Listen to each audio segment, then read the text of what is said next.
Mythes et légendes.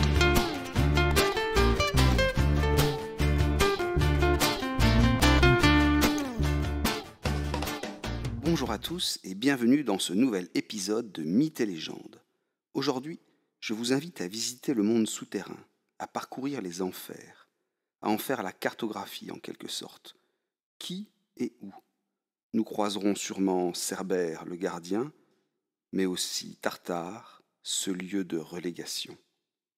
Le monde souterrain est le domaine des morts, ce que les Grecs anciens et les Romains surtout nommaient les enfers.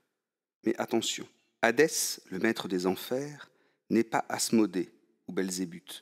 Il n'est pas le diable, le mal incarné. Sûrement pas. Cette vision des enfers est médiévale. Hadès est le roi des morts.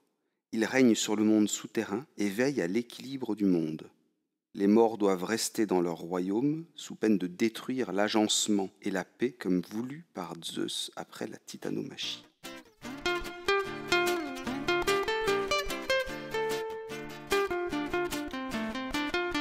Après la mort, l'âme du défunt descend auprès d'Hadès à condition que les rites funéraires aient été respectés.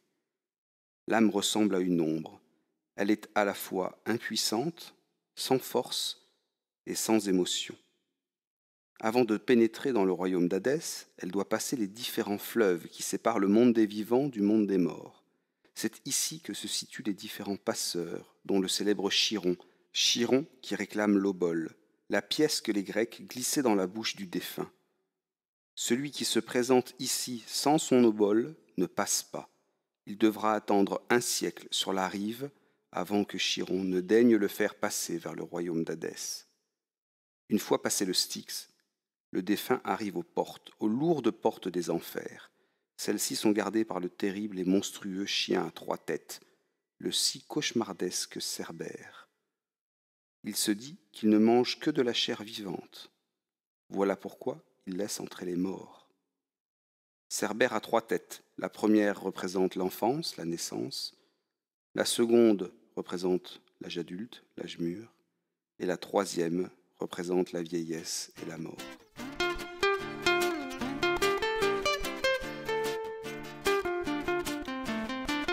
Mais qui est donc ce monstre, ce Cerbère? Il s'agit d'une créature primordiale, d'un être ancien. Il aurait un frère, un chien non moins inquiétant, un chien à 2 têtes, un chien bicéphale. Celui-ci aide l'immonde Gérion à garder son troupeau.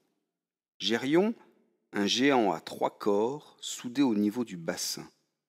Gérion et son chien Orthos, le frère de Cerbère, sont tués par Héraclès, car Héraclès doit prendre le troupeau de Gérion.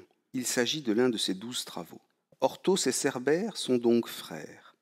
Ces frères difformes ont pour parents 2 monstres légendaires, Typhon et Échidna.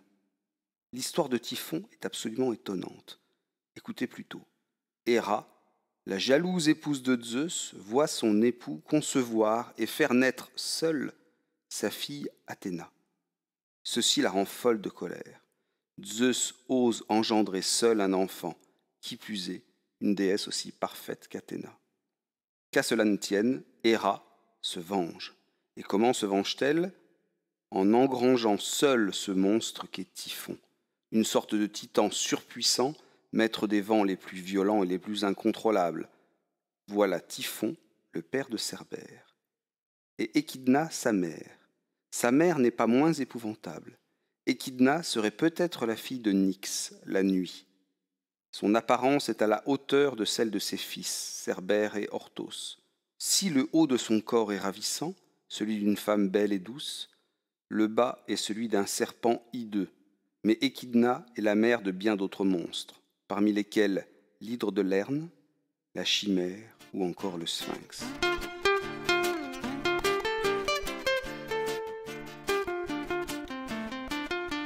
Revenons à notre visite des enfers, de ces mondes souterrains où règne Hadès et son épouse Perséphone. Le lieu le plus inhospitalier de ce monde est sans aucun doute le si redouté Tartare. Il s'agit d'un endroit très éloigné du monde des morts, bien plus isolé encore. C'est en effet ici que sont enfermés ceux qui trahissent les dieux, ou encore les créatures immortelles les plus terribles, celle qui bouleverserait l'ordre du cosmos si elle retrouvait la liberté. On accède au Tartare par de grandes portes de fer, des portes si lourdes et solides que l'on ne peut les ouvrir sans que les dieux le veuillent. Les hécatonchires, les immenses hécatonchires, sont les gardiens de ces lieux, depuis que Zeus les a envoyés ici, après la guerre primordiale, après la titanomachie. Le Tartare se trouve profondément sous terre et en soutient la surface. Il forme comme la base, comme les piliers de ce qui tient la surface terrestre, les mers et les océans. Son apparence est cauchemardesque et terriblement morne. La brume, les brouillards épais et immobiles sont installés ici, partout. Ils dissimulent mal le désert terne et vide, les étangs d'eau stagnantes et froides, glacés, les marécages lugubres où rien ne se passe, où tout est silence et solitude. Ici, aucune plante, aucune fleur ne vient parfumer l'air. Non, ce sont des odeurs de soufre et de pourriture. Tartare est ce lieu de relégation, de prison pour les titans. Après la titanomachie, c'est ici que Zeus enferme les titans, mais aussi leurs ennemis, les géants. Ces créatures sont trop puissantes et violentes pour être dans le monde des vivants. Mais au-delà des créatures primordiales, titans, géants, hécatonchires, on trouve les traîtres, des hommes punis pour leurs crimes odieux ou leurs parjures, leur hybris. C'est ainsi que Sisyphe ou Tantale sont au Tartare, éternellement prisonniers. Rappelez-vous, Sisyphe.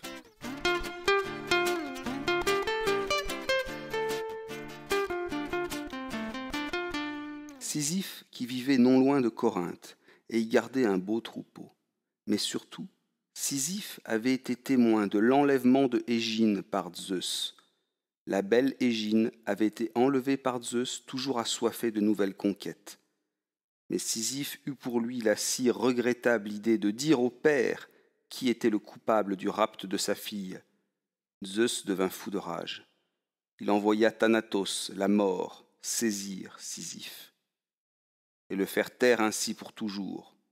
Mais le malin, le si ingénieux Sisyphe se joua de Thanatos et menotta la mort. En effet, il proposa à Thanatos de lui montrer cette si belle et récente invention qu'il venait de faire, les menottes. Profitant de la démonstration qu'il en faisait à son hôte, Sisyphe referma le dispositif sur les poignets de Thanatos qui ne put ainsi exécuter la volonté de Zeus. Voilà que Zeus lui envoya cette fois le très puissant dieu de la guerre, Arès. Mission pour Arès de délivrer Thanatos et de tuer Sisyphe. Mais une nouvelle fois, le berger de Corinthe avait une ruse.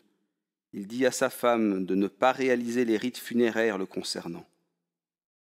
Arès tua Sisyphe, mais une fois aux enfers, Sisyphe expliqua à Hadès que sa femme n'avait pas fait les rites funéraires et lui avait ainsi manqué de respect. Sisyphe lui dit en ces mots : « Laisse-moi retourner dans le monde des vivants, je punirai ma femme, puis 3 jours plus tard je reviendrai à ton royaume. » Hadès accepta. La ruse de Sisyphe avait une nouvelle fois fonctionné. En effet, Sisyphe remontait dans le monde des vivants, mais 3 jours passés, il refusait de redescendre dans le monde des morts, au royaume d'Hadès. Zeus changea alors de tactique.